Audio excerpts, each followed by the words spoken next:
एक समय की बात है। एक सुंदर जंगल के किनारे एक छोटा सा गांव था। इस गांव में एक वृद्ध भिक्षु रहते थे, जिन्हें सब लोग गुरुदेव कहकर बुलाते थे। उनका स्वभाव बड़ा ही शांत था। गुरुदेव के पास कई शिष्य थे जो उनसे ज्ञान प्राप्त करने के लिए आए थे। इनमें से एक शिष्य का नाम विश्वास था।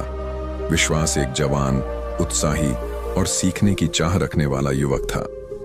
एक दिन गुरुदेव ने अपने सभी शिष्यों को एकत्र किया और कहा, मेरे प्रिय शिष्यों, तुम सभी ने बहुत ज्ञान प्राप्त किया है, लेकिन अब समय आ गया है कि तुम एकांत में जाकर अपना आत्म साक्षात्कार करो।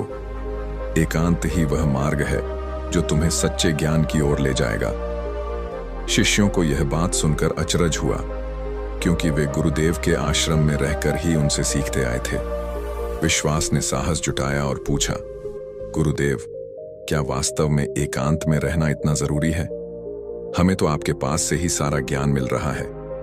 गुरुदेव ने मुस्कुराते हुए कहा, विश्वास, ज्ञान दो प्रकार का होता है, बाहरी और आंतरिक।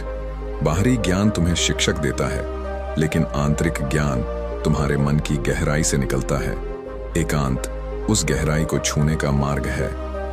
इस बात से प्रभावित होकर विश्वास ने निर्णय लिया कि वह एकांत में जाएगा। गुरुदेव ने उसे जंगल के भीतर एक छोटी सी कुटिया की राह दिखाई, जहां वह अकेले रह सकता था। विश्वास के जाने के बाद उसके मन में अनेक विचार उठने लगे। पहले दिन उसे अकेलापन सताने लगा।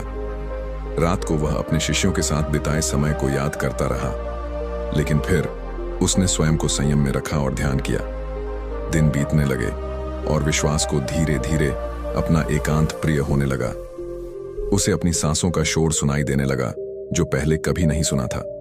प्रकृति के साथ उसका एक नया रिश्ता बना, जहां हर पत्ते की सरसराहट उसे कुछ नया सिखाती थी। उसे अपने मन की उथल पुथल समझ में आने लगी, जिससे पहले वह अनजान था। एक दिन जब विश्वास ने ध्यान किया, उसे अपने अंदर शून्य यानी अपार शांति महसूस हुई। वह अपार शांति उसे डराती थी और आकर्षित भी करती थी। उसने इस अपार शांति को समझने की कोशिश की और तभी उसे एक अद्भुत अनुभव हुआ। वह अपने अस्तित्व की सत्यता को महसूस करने लगा, जो उसे आश्रम में रहते हुए कभी नहीं मिली। यह अनुभव उसे ज्ञान का एक नया आयाम दे गया। कई महीने बीतने के बाद विश्वास आश्रम लौटा। उसके चेहरे पर एक नई चमक थी और आंखों में एक गहरी शांति। सभी शिष्यों ने उसका स्वागत किया, लेकिन उसके व्यक्तित्व में आए परिवर्तन से सभी चकित थे। गुरुदेव ने मुस्कुराते हुए कहा, विश्वास, तुमने उस राह को पहचान लिया है जो बहुतों के लिए अनजानी रह जाती है।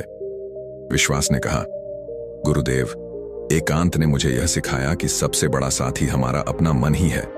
उसे समझने और उसके साथ शांति स्थापित करने के लिए एकांत जरूरी है। इस कहानी से हम सीखते हैं कि एकांत का महत्व जानना और उसका उपयोग करना ज्ञान की सच्ची खोज का एक प्रमुख हिस्सा है। यह हमें अपने आप को पहचानने, अपनी भावनाओं को समझने और जीवन के सच्चे अर्थ को ढूंढने में मदद करता है। अकेलापन नहीं, बल्कि एकांत ही है जो हमें हमारी आंतरिक यात्रा पर ले जाता है। नमो बुद्धाय। अगली कहानी, मृत्यु से परे मित्रता। आइए कहानी शुरू करते हैं। राजू और सोहन की दोस्ती की शुरुआत बचपन से हुई थी। वे एक ही गांव में पले बड़े थे। एक साथ खेले, एक साथ हंसे और एक दूसरे के सुख दुख में हमेशा साथ रहे। लेकिन समय के साथ जिंदगी की राहें अलग हो गईं। सोहन अपने गांव वापस चला गया, जबकि राजू शहर में एक कामयाब व्यापारी बन गया। एक दिन राजू को सोहन की याद आई और उसने सोहन से मिलने का फैसला किया। राजू ने अपना छोटा सा सामान बांधा, जिसमें उसके द्वारा लिखा गया एक पत्र भी था, जो वे सोहन को पढ़कर सुनाना चाहता था। वह मार्ग पर निकला, जो कई गांवों से होकर गुजरता था। रास्ते में उसे एक साधु मिले, जो शांति और सादगी की मूर्ति लग रहे थे। उनके चेहरे पर ऐसी शांति थी जो राजू को आकर्षित करती थी। नमस्कार गुरुवर, मैं राजू हूं। मैं अपने मित्र सोहन से मिलने जा रहा हूं, राजू ने उनसे कहा। साधु, जो वास्तव में यमराज थे, ने मुस्कुराते हुए कहा, बेटा, मैं हरिदास हूं। तुम्हारी यात्रा में मैं तुम्हारे साथ चलूंगा। राजू को लगा कि यह उसकी यात्रा का सुखद संयोग है।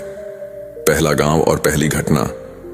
पहले गांव में पहुंचने पर उन्हें एक वृद्ध महिला दिखाई दी, जो अपने खोए बेटे की खोज में दुखी थी। गांव के लोगों ने बताया कि वह बेटा कई वर्ष पहले काम की तलाश में शहर गया था और तब से कोई खबर नहीं। हरिदास बाबा ने उस वृद्धा को आश्वासन दिया और कहा, बेटे, तुम्हारा बेटा वापस आएगा, लेकिन इसके लिए तुम्हें अपने मन में सारे द्वेष छोड़ने होंगे और प्रेम का विस्तार करना होगा। उस रात वृद्धा ने अपने मन को शुद्ध किया और अगली सुबह उसका बेटा गांव में वापस आया। वह कई वर्षों बाद घर लौटा था और इस चमत्कार से पूरा गांव खुश हो गया। राजू को हरिदास बाबा की शक्तियों का एहसास हुआ, लेकिन उसे अभी भी नहीं पता था कि वह कौन है। दूसरा गांव और नई चुनौती। दूसरे गांव में पहुंचकर राजू और हरिदास ने देखा कि गांव का मुख्य जल स्रोत, एक तालाब, पूरी तरह से सूख गया था। फसलें मुरझा रही थीं और लोगों के चेहरों पर चिंता की रेखाएं खिंची हुई थीं। हरिदास बाबा ने गांव के लोगों को एकत्र किया और कहा, अपने मन से स्वार्थ छोड़ो, सामूहिक प्रार्थना करो। गांव ने उनके निर्देश का पालन किया। उन्होंने प्रार्थना की और अगले दिन बादल छा गए, बारिश हुई और तालाब फिर से भर गया। यह घटना गांव के लिए एक चमत्कार थी और राजू की नजर में हरिदास बाबा का महत्व बढ़ गया। तीसरा गांव और एक नई घटना। तीसरे गांव में उन्हें एक व्यक्ति मिला जो गंभीर रूप से बीमार था। उसके चेहरे पर हार का भाव था, लेकिन हरिदास बाबा ने उसे एक औषधि दी और कहा, यह औषधि तुम्हारे शरीर को नहीं, तुम्हारी आत्मा को ठीक करेगी। अपने अतीत के पापों का पश्चाताप करो। अगले कुछ दिनों में उस व्यक्ति को अपनी भूलों का एहसास हुआ। उसने माफी मांगी और चमत्कारिक रूप से उसकी सेहत में सुधार होना शुरू हो गया। लेकिन यहां भी यमराज की योजना थी जो अब तक राजू से छुपी हुई थी। चौथा, गांव और काल का खेल।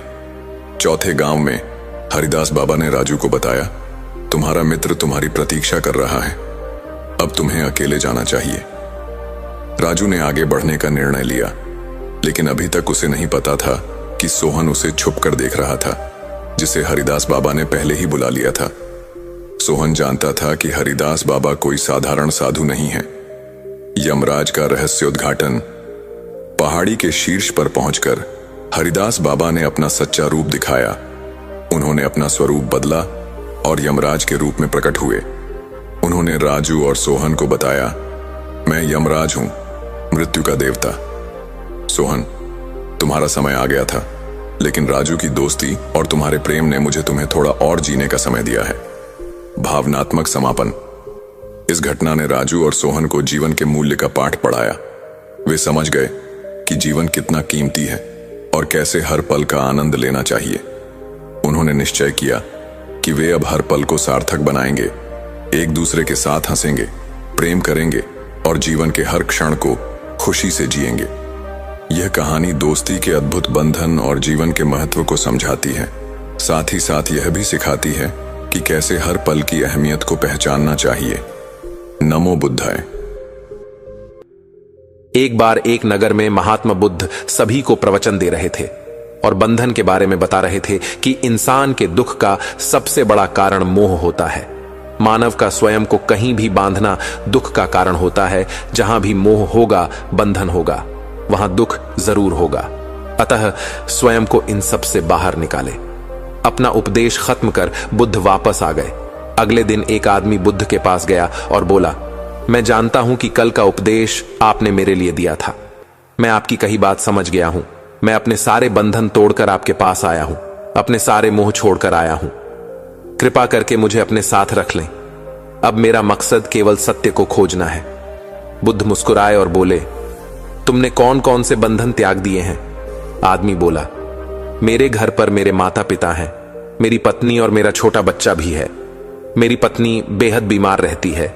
मेरे जीवन में बहुत दुख थे जब तक मैंने आपका उपदेश नहीं सुना था। लेकिन अब मैं जाग गया हूं कि मेरी पत्नी, बच्चे और मेरे माता पिता के साथ बंधन से ही मुझे दुख होता है। मैं जब अपनी पत्नी को बीमारी में करहाते हुए सुनता हूं तो मुझे बहुत दुख होता है। मुझे कभी कभी लगता है कि काश ये मर जाए तो इसका दुख कम हो जाए। कभी कभी मुझे जीना भी बेकार लगता है। लेकिन अब मैं समझ गया हूं कि इन सब से जुड़े रहने के कारण ही मैं दुखी था। इसलिए मैं सब कुछ छोड़कर आपके पास आया हूं। अब मेरे जीवन का एकमात्र लक्ष्य सत्य को खोजना है। बुद्ध ने कहा, क्या तुम पक्का सबको छोड़ना चाहते हो? आदमी ने कहा, हां, सब कुछ होना चाहता हूं। बुद्ध ने फिर कहा, क्या तुम कुछ पीछे भूल तो नहीं रहे? कोई भी पुराना रिश्ता? आदमी ने कहा, मैं कुछ नहीं भूल रहा। मैं सबको पीछे छोड़ आया हूं। मैंने अपने परिवार का त्याग कर दिया है। अब पीछे मुड़कर उन्हें कभी नहीं देखूंगा। बुद्ध मुस्कुराए और बोले, आज की रात तुम विश्राम करो, कल सुबह मुझसे आकर मिलना। आदमी पूरी रात आश्रम की चीजों को देख सोचने लगा कि मैंने आज तक अपना समय सिर्फ बर्बाद ही किया है। अब वो ऐसे महान कार्य का हिस्सा होने जा रहा है जिसका खुद बुद्ध संचालन कर रहे हैं। बुद्ध की कृपा से उसे जीवन का सही मकसद मिल गया है। अगले दिन सुबह सुबह ही वो आदमी बुद्ध के पास गया और बोला, गुरुवर बताइए मेरे लिए क्या आदेश है? बुद्ध ने कहा, तुम्हें पूर्व की ओर जाना है। वहां गांव में तुम्हें एक शादिका नाम की महिला मिलेगी। वो एक ज्ञानी स्त्री है। वो तुम्हें जो भी दे तुम्हें लेकर आना है। वो आदमी वहां के लिए निकल गया। रास्ते में बहुत तेज धूप थी। उसे बेहद भूख लगी थी। दूर तक का सफर था। वो काफी थक भी गया था। वो आदमी रास्ते भर सोचते हुए गया कि अगर वो घर पर होता तो इस धूप में घूमने की जगह आराम कर रहा होता और भोजन कर रहा होता। सोचते सोचते वो शादिका के गांव पहुंच गया। वहां पहुंचकर उसने शादिका को देखा। वो बेहद खूबसूरत थी। वो उसे देखता ही रह गया। शादिका ने इस आदमी को देखकर कहा, आप अंदर आ जाओ। मुझे मालूम है आपको महात्मा बुद्ध ने भेजा है और आपको भूख लगी होगी। मैं आपको भोजन परोस देती हूं। उसने उस आदमी को भोजन दिया। वो आदमी एकदम हैरान हो गया। यह वही भोजन था जिसके बारे में वो रास्ते भर सोच रहा था। भोजन करते समय आदमी की नजर सादिका के पैरों पर गई। वो बेहद सुंदर और कोमल थे। शादिका ने कहा, बुद्ध के चरण अत्यंत सुंदर है। उनके चरणों में जिसे स्थान मिल जाए उसे तब किसी और के चरणों की जरूरत नहीं पड़ती। वो आदमी ये सुनकर अपनी नजरें नीची कर लेता है। भोजन करने के बाद आदमी ने सोचा, भोजन तो हो गया, थोड़ा आराम करने को मिल जाता तो बहुत अच्छा होता, लेकिन अब तो यहां से ऐसे ही जाना होगा। शादिका ने कहा, आपने भोजन तो कर ही लिया, थोड़ी देर विश्राम भी कर लीजिए, मैं आपको पंखा कर देती हूं। वो आदमी सोचने लगा कि यह कैसे संभव है, जो मैं सोच रहा हूं वही चीजें हो रही हैं। उसने सोचा कि यह कोई संजोग ही होगा।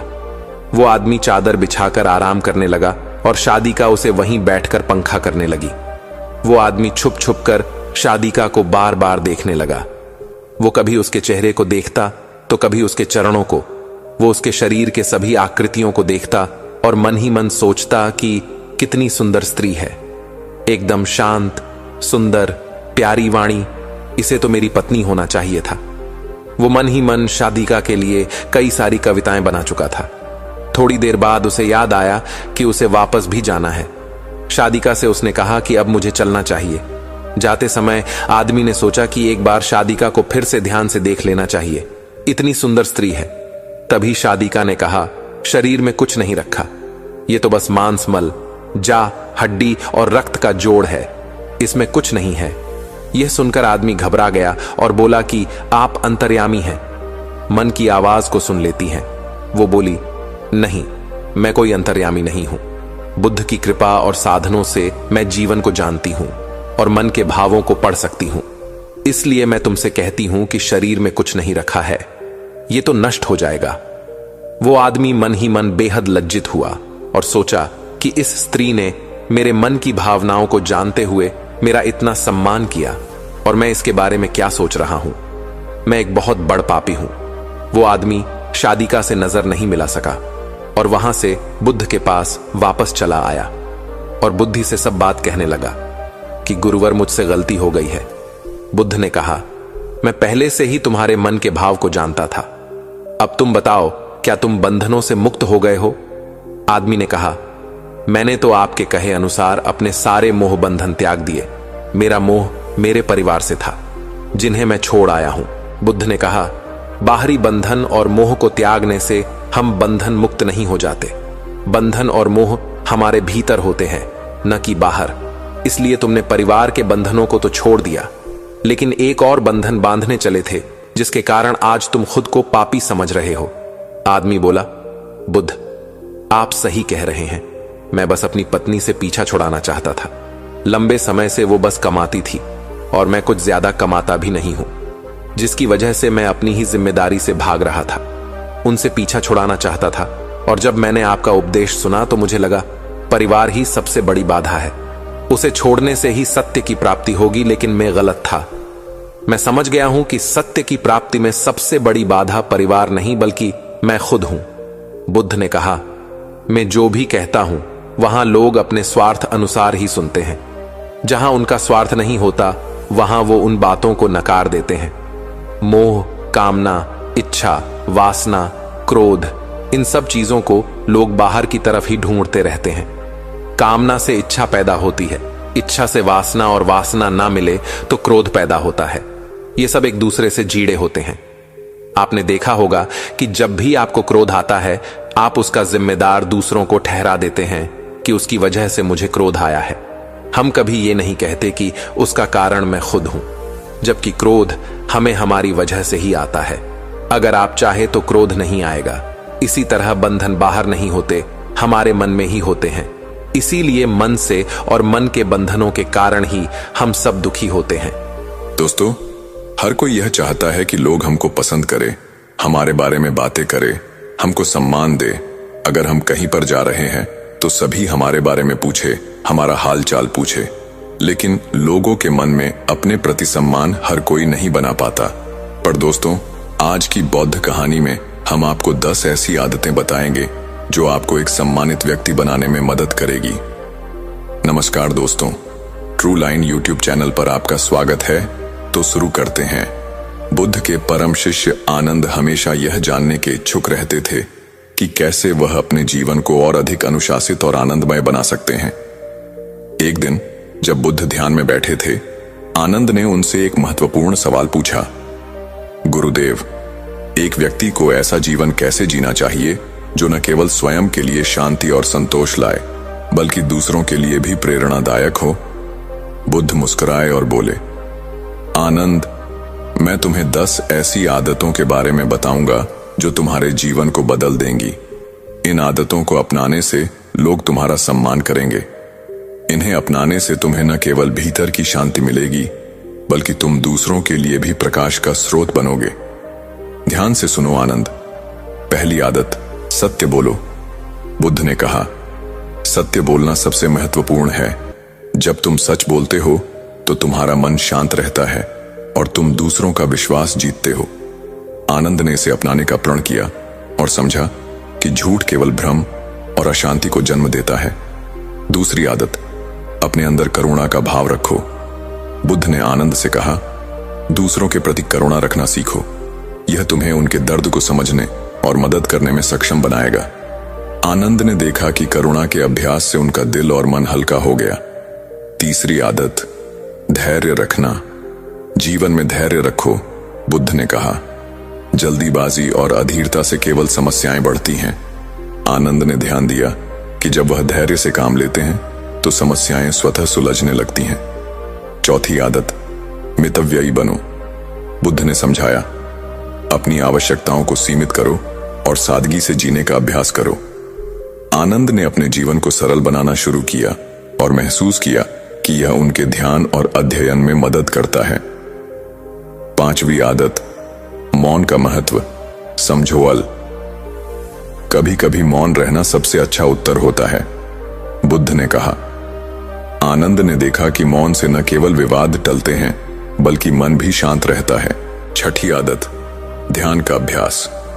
बुद्ध ने कहा, ध्यान तुम्हें अपने भीतर के सत्य को जानने का मार्ग देता है। इसे अपनी दिनचर्या का हिस्सा बनाओ। आनंद ने नियमित ध्यान करना शुरू किया और महसूस किया कि यह उन्हें अपने विचारों को नियंत्रित करने में मदद करता है। सातवीं आदत, आभार व्यक्त करो। अपने जीवन में जो कुछ भी है उसके लिए आभार व्यक्त करो। बुद्ध ने कहा। आनंद ने हर छोटी से छोटी चीज के लिए कृतज्ञ होना सीखा, जिससे उनका जीवन आनंदमय हो गया।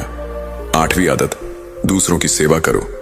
जो तुम्हारे पास है उसे दूसरों के साथ साझा करो। बुद्ध ने समझाया। आनंद ने देखा कि दूसरों की मदद करने से उनके अंदर एक अनोखी संतोष की भावना उत्पन्न होती है। नौवीं आदत, स्वयं पर नियंत्रण रखो। बुद्ध ने आनंद से कहा, अपने विचारों, शब्दों और कार्यों पर नियंत्रण रखो। यही असली शक्ति है। आनंद ने महसूस किया कि आत्मनियंत्रण से वह अपनी गलतियों से बच सकते हैं। 10वीं आदत, प्रेम का विस्तार करो। अंत में बुद्ध ने कहा, अपने हृदय में प्रेम को इतना बढ़ाओ कि वह हर जीव को समाहित कर ले। आनंद ने प्रेम के इस मार्ग को अपनाया और महसूस किया कि यही सच्चा आनंद है। यह 10 आदतें आनंद ने अपने जीवन में अपनाई और न केवल उन्होंने बल्कि उनके आसपास के लोगों ने भी इसका लाभ उठाया। बुद्ध के इन सिद्धांतों ने यह सिखाया कि जीवन में सादगी, करुणा और आत्म अनुशासन से ही सच्चा आनंद प्राप्त किया जा सकता है। मानव एक गुरु का नया नया शिष्य बना था। मानव के मन में बहुत सारे प्रश्न थे जिन्हें वह गुरु से पूछ लेना चाहता था। एक दिन वह गुरु के पास आया और उनसे कहने लगा, गुरुदेव, मैंने देखा है पहले लोग आपस में बहुत प्रेम करते हैं, फिर धीरे धीरे उनके बीच मतभेद होने लगते हैं। मतभेद झगड़ों बदल जाते हैं और वो एक दूसरे को भला बुरा कहने लगते हैं। फिर रिश्ते टूट जाते हैं और प्रेम नफरत में बदल जाता है। गुरुदेव, आखिर ऐसा क्यों होता है कि जहां प्रेम था अब उसकी जगह नफरत ले लेती है? ये सुन गुरु ने कहा, आज मैं एक किसान से मिलने उसके घर जा रहा हूं, तुम भी साथ चलना। तुम्हारे इस प्रश्न का उत्तर तुम्हें वहीं मिल जाएगा। थोड़ी देर बाद गुरु मानव को लेकर पास के एक गांव में पहुंच गए। गांव के बीचों बीच पहुंचकर उन्होंने वहां बने एक घर के दरवाजे को खटखटाया। अंदर से एक व्यक्ति बाहर आया। उसने गुरु को प्रणाम किया और कहा, कहिए गुरुदेव, मैं किस प्रकार आपकी सेवा कर सकता हूं? गुरु ने उस व्यक्ति से कहा, तुम्हारा तुम्हारी पत्नी के साथ जो विवाद चल रहा था, क्या वह समाप्त हो गया? क्या अब तुम खुश हो? उस व्यक्ति ने कहा, गुरुदेव, उस औरत से विवाह करना मेरे जीवन की सबसे बड़ी गलती है। वह मेरा और मेरे परिवार का ख्याल नहीं रखती और हर समय बेफिजूल बोलती रहती है और लड़ाई करती रहती है। उसने आज तक मुझे समझा ही नहीं, मेरी कोई बात मानी ही नहीं। वह बिल्कुल भी अच्छी नहीं है। ईश्वर ने मेरे भाग्य में न जाने ये कैसी पत्नी लिख दी है। अब वो मुझे छोड़कर मायके चली गई है और अब तो मैं भी यही चाहता हूं कि वो वहीं रहे और कभी मेरे जीवन में वापस ना आए। गुरु ने अपने शिष्य मानव से कहा, देखा तुमने, मनुष्य का यही स्वभाव है। हर मनुष्य के भीतर अच्छाई और बुराई दोनों होती है, लेकिन मनुष्य सिर्फ बुराई को ही याद रखता है, अच्छाई को नहीं। और जब वह किसी की बुराई करने पर आता है तो शुरू से लेकर अंत तक सिर्फ बुराई ही देखता है, अच्छाई को नहीं। और जब वह अपने मन में सिर्फ बुरा ही बैठा लेता है, तब वह आशा करता है कि उसके जीवन में सब अच्छा हो। बुराई से जीवन में अच्छाई कैसे आ सकती है? जीवन में अच्छाई लाने के लिए, सुख और शांति लाने के लिए हमें अच्छाई को देखना ही होगा।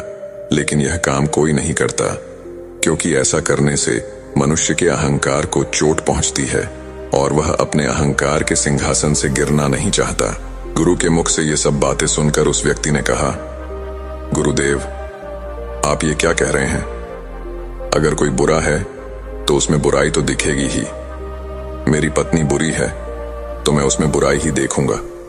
उसने आज तक ऐसा कोई कार्य नहीं किया जिससे मैं प्रसन्न हो सकूं।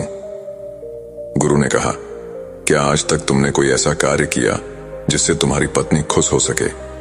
उस व्यक्ति ने कहा, उसने मुझे कभी कोई ऐसा मौका ही नहीं दिया कि मैं उसके लिए कुछ कर सकूं।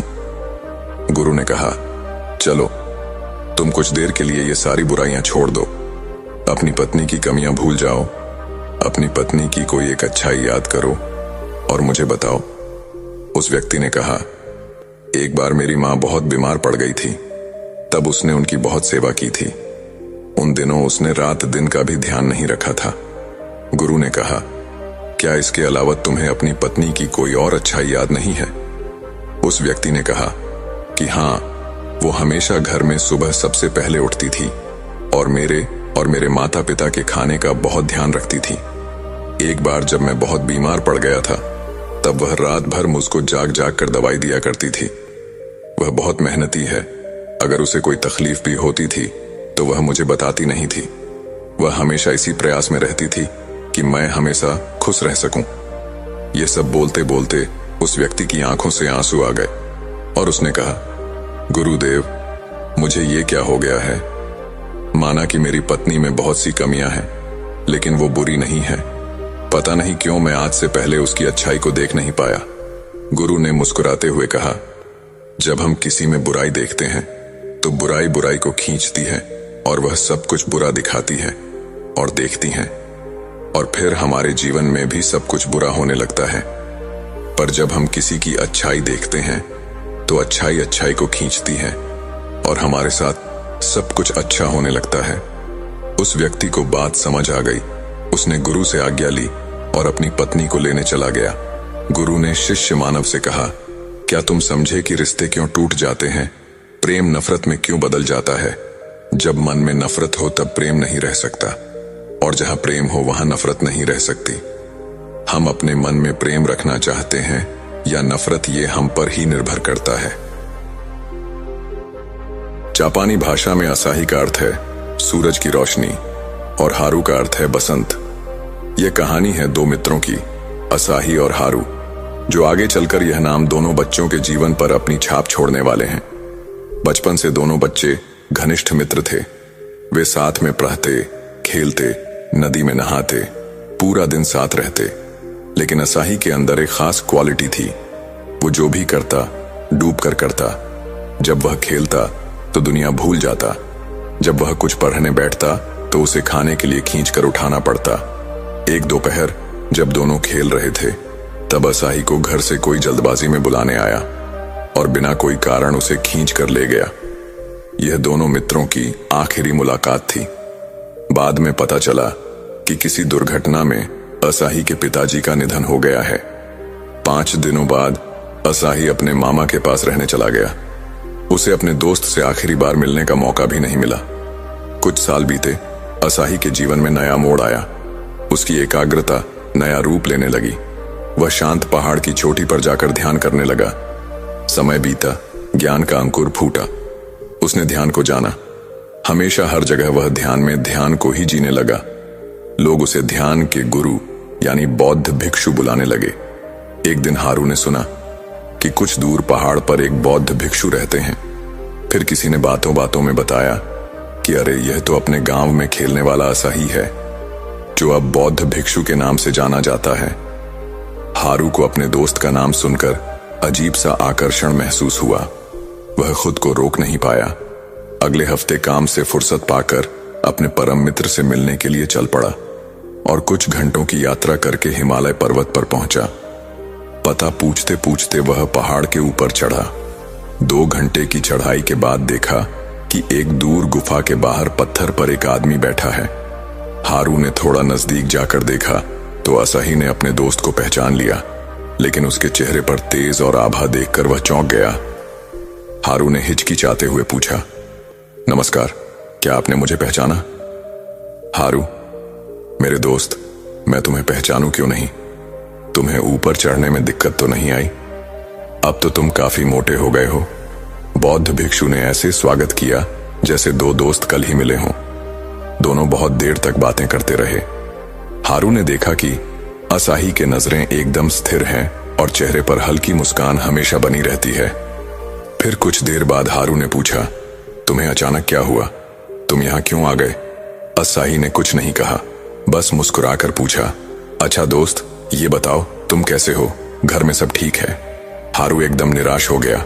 उसने कहा, दोस्त, मैं जिस काम को शुरू करता हूं उसी में असफलता मिलती है। हमेशा पैसे और खाने का अभाव बना रहता है, इसीलिए पत्नी ताने कसती है और बच्चे बात नहीं सुनते। असाही ने कहा, क्यों ना तुम मेरे साथ कुछ दिन यहीं रुक जाओ, मेरे साथ यहीं ध्यान करो, फिर चले जाना। हारू ने सीधे मुंह मना नहीं किया, लेकिन उसने सोचा, मेरे पास इतना खाली समय तो नहीं कि मैं इस निर्जन पर्वत पर बैठूं। मैं कल ही सुबह चला जाऊंगा। लेकिन उस रात हारू बहुत गहरी नींद सोया। अगले दिन उसे बहुत शांति महसूस हुई। वह यूं ही पहाड़ों में घूमता रहा और जब समय मिलता तो असाही से बचपन की यादें ताजा करता। हारू को पता भी नहीं चला कि कब 3 दिन निकल गए। जब हारू घर वापस आया तो काफी परेशानियां टल चुकी थीं। बड़े आश्चर्य की बात थी कि घर का माहौल अच्छा था। कुछ दिनों में फाइनेंशियल हालत में भी सुधार हुआ। फिर कुछ 10-12 महीने निकले। पहले बच्चे की तबीयत बिगड़ी, फिर काम में नुकसान हुआ। उसे दुकान बंद करके घर बैठना पड़ा। उसका मन नहीं लगा। तो हारू फिर अपने दोस्त के पास पहुंचा। उसने देखा कि बौद्ध भिक्षु की प्रसिद्धि और बढ़ चुकी है। लोग दूर दूर से बौद्ध भिक्षु के पास आ रहे हैं, लेकिन हारू वैसे ही शांत बैठा हुआ है, आंखें वैसे ही स्थिर हैं। पुराने दोस्त को आया देख बौद्ध भिक्षु ने पूछा, मित्र, अब सब कुछ कैसा चल रहा है? आवाज में वही अपनापन और वही सहजता थी। हारू ने कहा, अपनी अपनी किस्मत है मित्र। मेरे जीवन में से परेशानियां खत्म ही नहीं होती, एक के बाद एक कुछ ना कुछ होता ही रहता है। बौद्ध भिक्षु ने फिर कहा, इस बार तुम 5 दिन रुको हारू, फिर घर जाना और अच्छा लगे तो साथ बैठकर ध्यान भी कर सकते हो। 2 दिन बाद हारू ने असाही से कहा, तुम्हारे कहने पर मैंने कोशिश की थी, पर मुझसे ध्यान नहीं होता, मन में बार बार चिंताएं आने लगती हैं। तो बौद्ध भिक्षु ने कहा, जितना हो सके उतना किया करो। ध्यान एक बैलेंस है, तुम जबरदस्ती जोर नहीं लगा सकते, केवल शांत बैठकर देखना है। लेकिन हारू ध्यान नहीं कर पाता, अपने दोस्त के आसपास बैठा रहता, कभी लोगों से बातें करता। बौद्ध भिक्षु के पास कुछ किताबें थीं, वही पढ़ता, उसे थोड़ा सुकून मिलता। 2 दिन के अंदर उसने ध्यान की कोशिश भी छोड़ दी। 5 दिन बाद हारू घर पहुंचा तो इस बार फिर हालात सुधर चुके थे। हारू को कुछ कनेक्शन समझ आया। अब हारू को जब भी परेशानी आती तो अपने मित्र बौद्ध भिक्षु के पास रहने चला जाता था। एक बार हारू दोबारा अपने दोस्त से मिलने आया। असाही ने फिर उसका स्वागत किया, लेकिन जब हारू ने अपनी परेशानी के बारे में बताया तो असाही ने उसकी शिकायतों पर ध्यान नहीं दिया। उस दिन के बाद से असाही ने अपने दोस्त हारू को पूरी तरह इग्नोर करना शुरू कर दिया। 1 हफ्ता निकल गया, लेकिन असाही ना उसकी तरफ देखता, ना उससे बात करता। हारू का धैर्य खत्म हो गया। 8वीं रात उसने गुस्से में असाही यानी बौद्ध भिक्षु से कहा, अरे मित्र, तुम सबको आशीर्वाद देते हो, सबको सिखाते हो, तुम मुझे कुछ नहीं सिखाते। शायद मैं ही तुम्हारा समय खराब कर रहा हूं। लेकिन असाही अभी भी मौन था। फिर हारू रोने लगा, मुझसे क्या गलती हुई है कि तुम मुझसे बात ही नहीं करते? मैं इतनी परेशानियों में हूं और तुम मुझे समझ नहीं रहे। क्या मैं तुम्हारा दोस्त नहीं हूं? अब जब तक तुम मुझसे बात नहीं करोगे, जब तक मेरी परेशानियां सॉल्व नहीं करोगे, तब तक मैं यहां से हिलूंगा नहीं। यह सुनकर बौद्ध भिक्षु ने मौन तोड़ा। बौद्ध भिक्षु ने कहा, हारू चलो, हम पहाड़ की चोटी पर चलते हैं।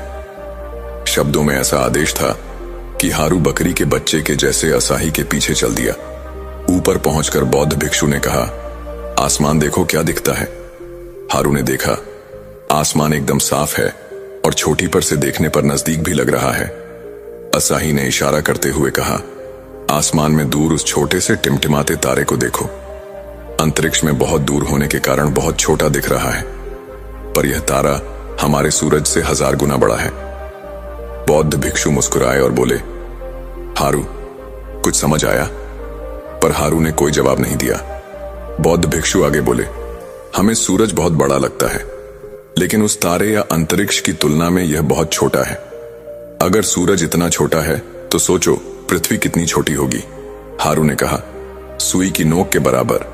असाही बुद्ध भिक्षु ने कहा, अब ध्यान से सोचो, इस ब्रह्मांड की तुलना में जापान कितना बड़ा है। अनंत ब्रह्मांड की असीम शांति की तुलना में तुम और तुम्हारी प्रॉब्लम्स कितनी बड़ी है। हारू की आंखों से आंसू बह रहे थे। बौद्ध भिक्षु ने कहा, तुम्हारी प्रॉब्लम्स इतनी छोटी हैं कि तुम्हारे जीवन में जो भी कुछ हुआ और जो भी परेशानी अभी हो रही है, अनंत की सच्चाई के सामने उसका साइज इतना छोटा है कि हम उसके अस्तित्व को नकार सकते हैं। असल में सब कुछ एक है, कुछ भी उस असीम शांति से अलग नहीं है। यह शब्द सुनकर हारू का मन अचानक हल्का हो गया। अचानक उसे ब्रह्मांड की अनंत शांति महसूस हुई। हारू उस आनंद के साथ एक हुआ जिसके लिए वह जीवन भर से तड़प रहा था। वर्तमान में आते ही हारू की आंखें और बहने लगीं। उसने बोला, गुरुवर, परेशानियों से आपने मेरा मन हल्का कर दिया। बौद्ध भिक्षु ने कहा, मैंने कुछ नहीं किया, बल्कि तुम्हारी समझ ने किया है। जैसे ही तुम्हें समझ आया कि तुम्हारी परेशानियां इस वर्तमान स्थिति के सामने, अनंत ब्रह्मांड के सामने कोई अस्तित्व नहीं रखती, वैसे ही तुम शांत हो गए। यही प्रेजेंट मूवमेंट है, ना कोई रिएक्शन है, ना कोई कमी है, यही ध्यान है। यही अनंत का आनंद है, यही मेरा और तुम्हारा सच है। हारू काफी देर तक शांत बैठा रहा। फिर उसने पूछा, गुरुवर, हम जीवन की परेशानियों से कैसे निपटे? बौद्ध भिक्षु ने कहा, सफलता, परेशानी और आसानी, यह सब आइडियाज मात्र हैं। तुम जिस आइडिया को यकीन से पकड़ोगे वही तुम्हें सच दिखने लगेगा। अभी तुमने यही अनुभव किया।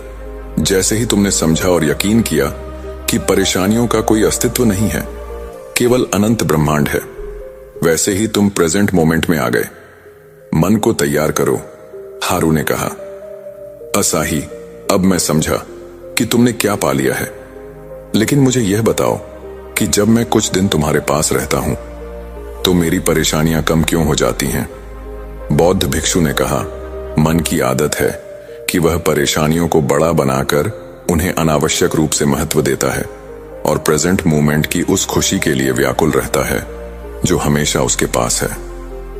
तुम यहां शांत रहते थे तो कुछ दिन मन की आदतों में सुधार होता था। वो परेशानियां छोड़कर जीवन को शांति और आनंद की नजरों से देखने लगता। जब तुम घर जाते तो बदले नजरिए के कारण तुम्हें सब ठीक लगता, जिससे तुम्हारे हालात और सुधर जाते। लेकिन कुछ ही दिनों में परेशानियों को बड़ा बनाने की आदत के कारण मन और जीवन के हालात पहले जैसे हो जाते। अब तुम्हें इस सुख दुख की साइकिल से बाहर निकलना है तो ध्यान के अभ्यास से मन को तैयार करो। इतनी अलर्टनेस विकसित करो कि तुम चुन सको कि तुम क्या सोचना चाहते हो। जीवन को सफलता या असफलता किस दृष्टिकोण से देखना चाहते हो? हारू बहुत देर तक शांत रहा। फिर पूछा, गुरुवर, आखिरी सवाल, इस बार जब मैंने आपसे मदद मांगी तो आप 1 हफ्ते तक मौन क्यों बने रहे? चमत्कार नहीं, संकल्प। हारू, मैं तुमसे इसलिए नहीं बोला क्योंकि बिना संकल्प किए, बिना अभ्यास किए तुम चमत्कार की उम्मीद नहीं कर सकते। बौद्ध भिक्षु ने कहा, जब इंसान परेशानी को मिटाने का संकल्प लेता है तब गाइडेंस तुरंत प्रकट होती है। जिस इंसान में संकल्प नहीं होता वह आसानी से उपलब्ध ज्ञान को भी गवा देता है। तुम्हारे संकल्प ने मुझे सहायता करने पर मजबूर कर दिया। बौद्ध भिक्षु ने कहा, इस बात को बुद्धि में उतार लो। तुम्हारे ध्यान की जिम्मेदारी तुम्हारी है। तुम्हें ही समझदारी विकसित करके अच्छे मन से अभ्यास से अपनी चेतना का स्तर यानी अवेयरनेस को ऊपर उठाना है। बौद्ध भिक्षु ने कहा, सचेत रहो और अपने अनुभव से जानो कि हर स्थिति में खुश रहना तुम्हारा वास्तविक स्वभाव है और तुम इसका चुनाव कर सकते हो। तुम्हें ही हर चीज में परेशानी देखना बंद करना है और यह चुनाव तुम्हारे लिए कोई और नहीं कर सकता। दोस्तों, सिल्वा टेक्निक मेडिटेशन का अभ्यास कीजिए। इसका अभ्यास करने के बाद आप मात्र 3 सेकंड में अपने मन को कभी भी, कहीं भी पहले से गहरे स्तर पर शांत कर पाएंगे। शरीर को पहले से गहरे स्तर पर रिलैक्स कर पाएंगे।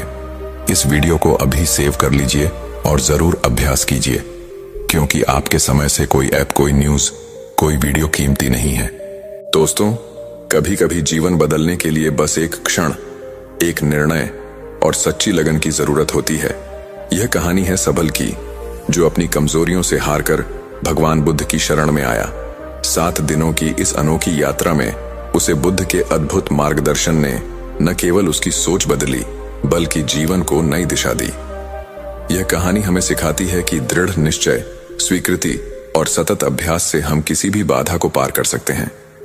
आइए इस प्रेरक यात्रा में शामिल हों और प्रेरणा पाएं अपने जीवन को बदलने की। एक बार भगवान बुद्ध और भिक्षुओं का संग घूमते घूमते एक छोटे से कस्बे के बाहर आकर रुके। एक जवान लड़का जिसका नाम सबल था, वह भगवान बुद्ध के पास आया और बोला, मेरे पास केवल 7 दिन है। मेरा परिवार रिश्तेदार की शादी में दूसरे गांव गया है। 7 दिनों में कोई डिस्टर्बेंस नहीं, कोई जिम्मेदारी नहीं। मैं इन्हीं 7 दिनों में खुद को बदलना चाहता हूं। मैं जानता हूं अगर मैंने खुद को बदल लिया तो मेरा जीवन बदल जाएगा। कृपया मेरी मदद कीजिए। भगवान बुद्ध ने पूछा, अच्छा तुम चाहते क्या हो? सबल ने कहा, हे तथागत, मैं मन से दुखी नहीं रहना चाहता, कभी फंसा हुआ और परेशान महसूस नहीं करना चाहता। जीवन में सफल होना चाहता हूं। सबल की बात सुनकर कुछ लोग हंसने लगे। ये लोग इसी कस्बे के रहने वाले थे। उनमें से एक ने धीमी आवाज में कहा, तथागत, आप इस नादान लड़के सबल पर ध्यान मत दीजिए। यह तो आने जाने वाले हर नए व्यक्ति से ऐसी ही ऊंची बात करता है।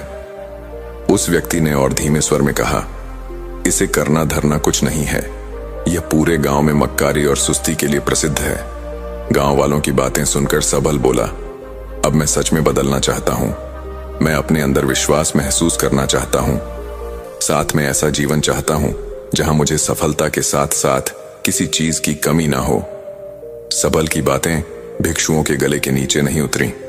उन्होंने आपस में कहा, यह 7 दिन में सब कुछ पाना चाहता है, मन की शांति और जीवन में सफलता। यह लड़का कैसी असंभव बातें करता है। तथागत ने सबकी बात सुनी और सबल की मन की सच्चाई भी महसूस की। भगवान बुद्ध मुस्कुराए और बोले, तुम्हारे पास 7 दिन है, इतना ही काफी है। उन्होंने कहा, तुम मुझे जल्दी से 7 खाली पत्र दे जाओ, फिर शाम को मिलना। जब शाम को सबल आया तो तथागत कुछ लिख रहे थे। लिखना खत्म करके तथागत ने उसे 7 पत्र दिए और कहा, हर दिन एक पत्र खोलना। हर पत्र में एक काम लिखा है। हर दिन तुम ईमानदारी से इनमें से एक काम करना, तुम्हारा जीवन बदल जाएगा। तथागत को प्रणाम करके सबल घर चला आया। सबल ने पहला पत्र खोला। उसमें लिखा था कि जल्द सुबह मदिरालय जाओ, वहां का दृश्य देखो और गहराई से सोचो, फिर लौटकर पीछे लिखा पत्र पढ़ो। सबल ने आश्चर्य किया कि मुझे तथागत सुबह सुबह ऐसी जगह क्यों भेज रहे हैं। लेकिन जब वह सुबह सुबह वहां पहुंचा तो उसने देखा कि यहां मदिरालय के बाहर कुछ लोग सड़क पर इधर उधर पड़े हुए हैं। इनका रात का नशा अभी तक नहीं उतरा है। एक 30 साल का आदमी नाली में पड़ा हुआ है। उसे उसकी मां उठा रही है और रोते हुए कह रही हैं, बेटा तू मानता नहीं, हर रात यहां आ जाता है। होश में आकर वह बेटा भी रोने लगा। उसने कहा, मैं आदत के सामने बेबस हूं, मेरा जीवन नष्ट हो रहा है। फिर मां और बेटे दोनों रोने लगे। सबल को झटका लगा। उसे एहसास हुआ कि असली बेबसी क्या होती है। आकर उसने पत्र खोलकर पढ़ा। उसमें लिखा था, पहला लेसन, ना बदलने की कीमत देखो, फिर निश्चय करो। आज तुमने देख लिया कि जो इंसान कभी बुरी आदतों को छोड़ने का दृढ़ निश्चय नहीं करता, वह और कमजोर होता जाता है, खुद की नजरों में गिरता जाता है और फिर बुरी आदतें उस पर हावी हो जाती हैं। इंसान का खुद से हार जाना बेबसी की चरम सीमा है।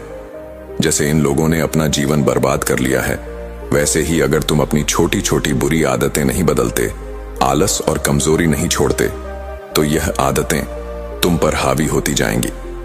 तुम भी खुद पर बोझ बन जाओगे।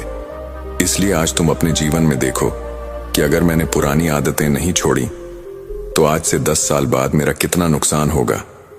किन कष्टों, किन परेशानियों से मुझे और परिवार को गुजरना पड़ेगा। मैं नहीं बदला तो मेरा शरीर, मेरा घर कैसा होगा। जब तक यह चित्र स्पष्ट ना हो जाए तब तक सोचते रहो, रुकना नहीं। यह आज का अनिवार्य काम है। जैसे ही तुम्हें अपनी बुरी आदतों का भविष्य स्पष्ट हो जाए, वैसे ही बुरी आदतों को छोड़ने का दृढ़ निश्चय करो। उन्हें जीतने के लिए तत्पर हो जाओ, नहीं तो कभी खुद पर गर्व नहीं कर पाओगे, जीवन में कभी आगे नहीं बढ़ पाओगे। पत्र पढ़कर सबल काफी देर तक सोचता रहा कि कौन सी आदतें मुझे परेशान करती हैं। वो बार बार विचलित हुआ। उसे कठिनाई भरा भविष्य देखने में बेचैनी भी हुई, लेकिन वह देखता रहा। शाम को उसने दृढ़ निश्चय किया कि अब मैं कमजोर नहीं पड़ूंगा।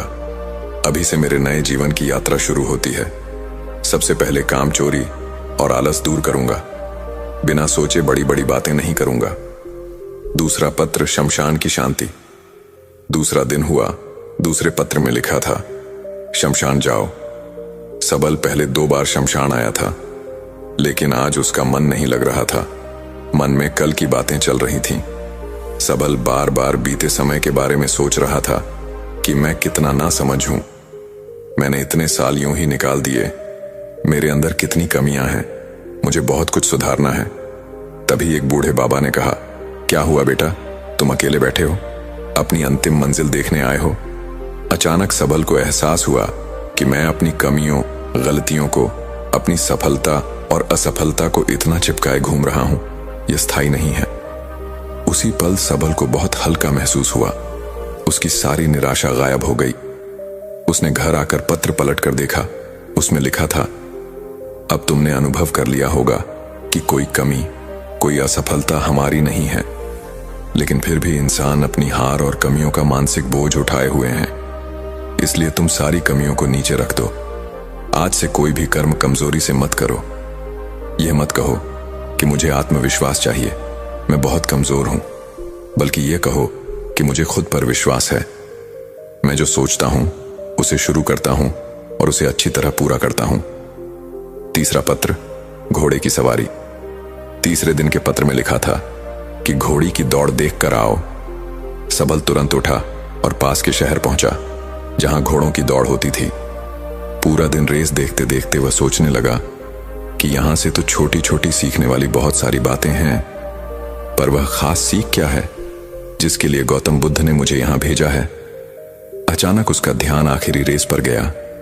अचानक उसे समझ आया कि वही घुड़सवार जीतते हैं जो अपनी नजर केवल सामने रखते हैं, क्योंकि अगर घुड़सवार थोड़ा सा भी मुड़ते हैं तो तेज भागते हुए घोड़े का संतुलन बिगड़ता है, उसकी चाल बदलती है और गति भी कम हो जाती है। सबल संतुष्ट होकर घर चला गया। तीसरे पत्र में लिखा था, जो चाहिए केवल उसे देखो, वही बनकर जियो। दोस्त, आज तुमने गहरी बात सीखी है। अधिकतर लोग दुख से बचने के लिए कुछ करना चाहते हैं। उनका कोई स्पष्ट लक्ष्य नहीं होता, स्विंग जो उन्हें प्रेरित कर सके।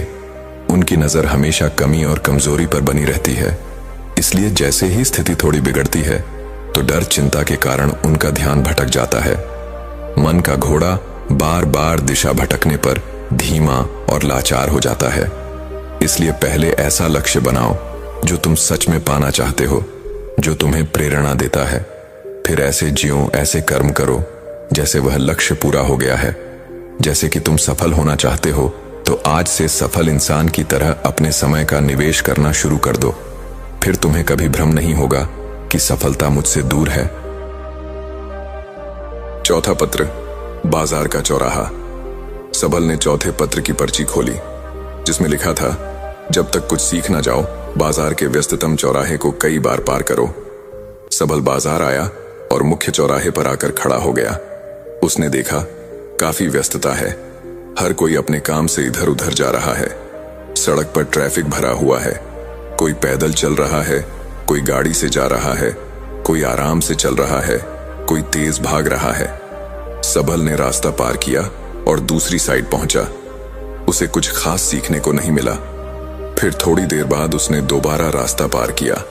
ऐसे 5-6 बार रास्ता पार करते करते उसे ट्रैफिक से प्रॉब्लम होनी बंद हो गई।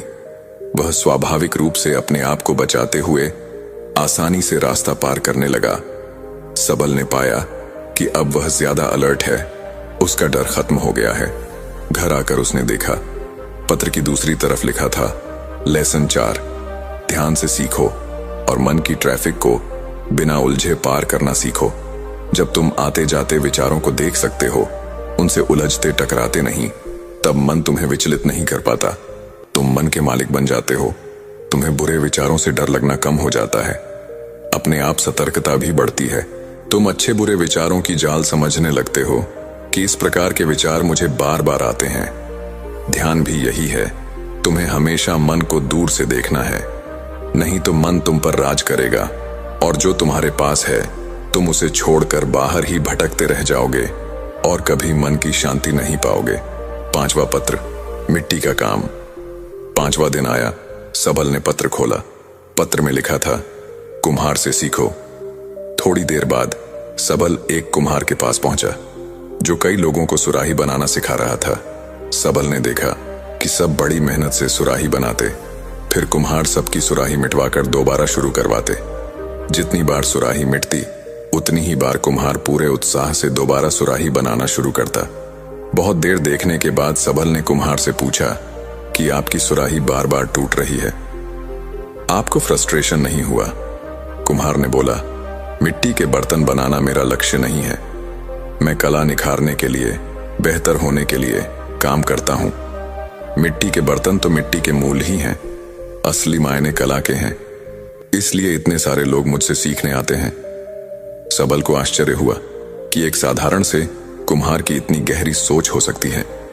सबल ने घर आकर पत्र पढ़ा। उसमें लिखा था, लेसन 5, जो भी करो उसकी कला में निपुण बनो।